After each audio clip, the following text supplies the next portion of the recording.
Alright, so after that, we can use right click to open up the export SAT tool, bring it over here and put the unit on meters. Then we can connect the geometry to the flatten over here. And then after that, we can open up a file path tool, bring it up here. Then I'll press browse. And for the name itself, well, let's see, this one was 04.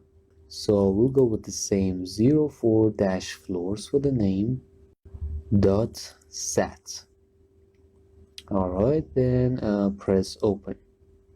And now we can connect the file path itself to the export to SAT tool.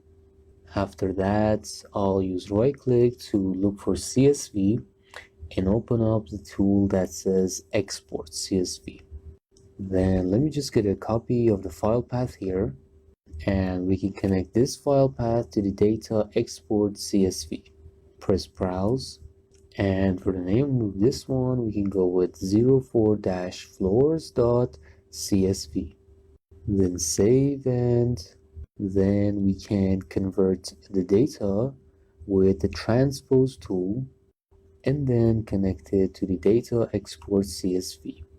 Alright, press run, and now I can close the dynamo. Hit yes, and then we can go over to the empty file that we have here. Open up the dynamo. Alright, so I've opened up the dynamo file here and saved it as well. And well, here we can use the same method that we used for the walls as well. So getting a save as first and then adjusting the settings. But I'm going to go through the process here in order for you to learn it properly.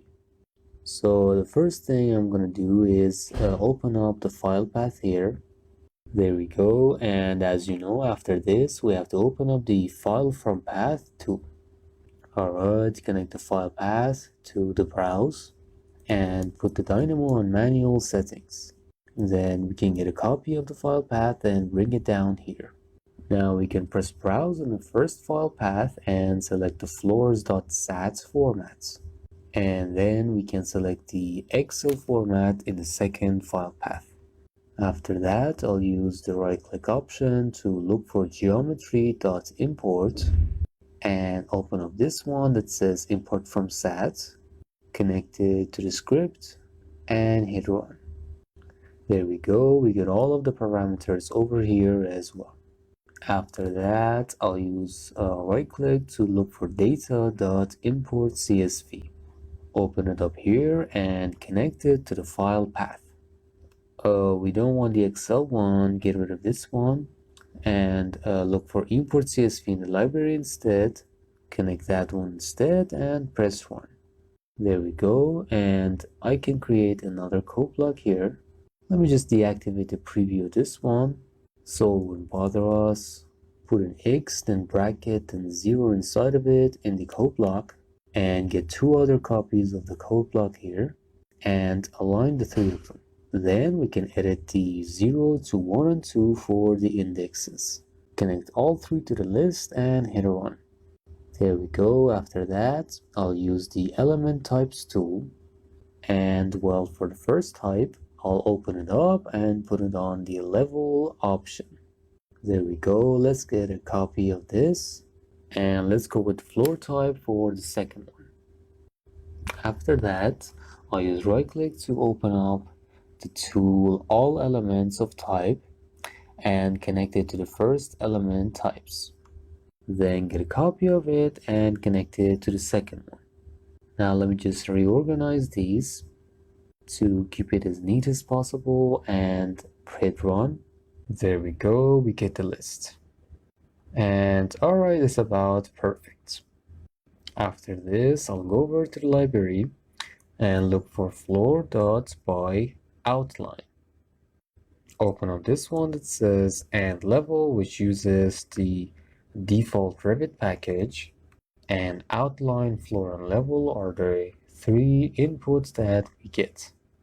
Alright, so the first one that we need to determine is the outline, and its format is by curves. And so we need to connect the geometry to this one. But first we need to convert it.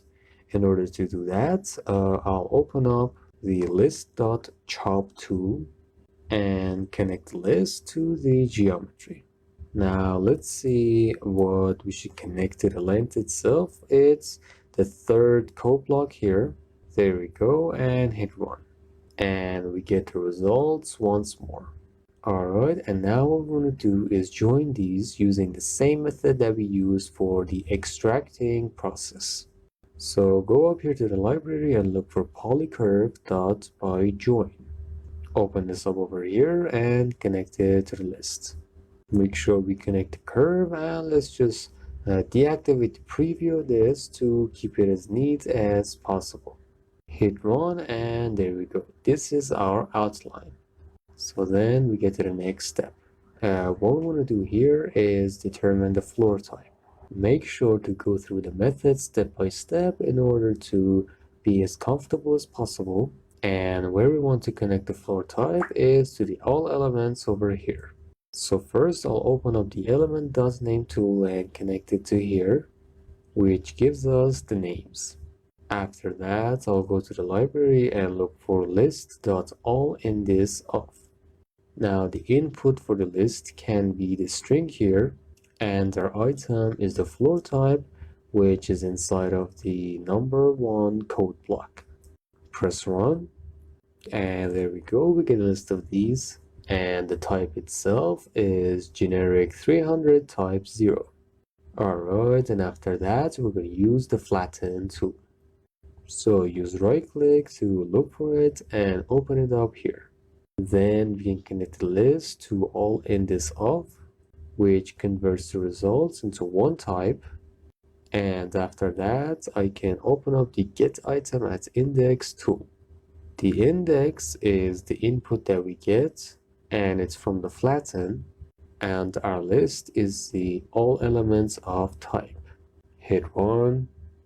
Alright, we get a list of this as well.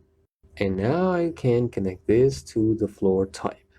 There we go, and then I can get a copy of the element's name and want to do the same thing for the level that we have here. So first I'll get the level and hit run. There we go. After that, using Ctrl+C, Ctrl+V, I'll copy the list.allIndexOf, and these steps are pretty much repetitive. I'll disconnect these and then connect the list to the string, and the item is what we get from the first code block, and it's the name of the levels. After that, let's use a flatten tool, connect that here. After that, we can open up the get item at index tool. Now the input for the index is what we get from the flatten, and our list connects to all elements of type. And then this connects to level. Save and hit run to see what we get. Incredible results. It's delivered us all of the elements. And alright, that's about it.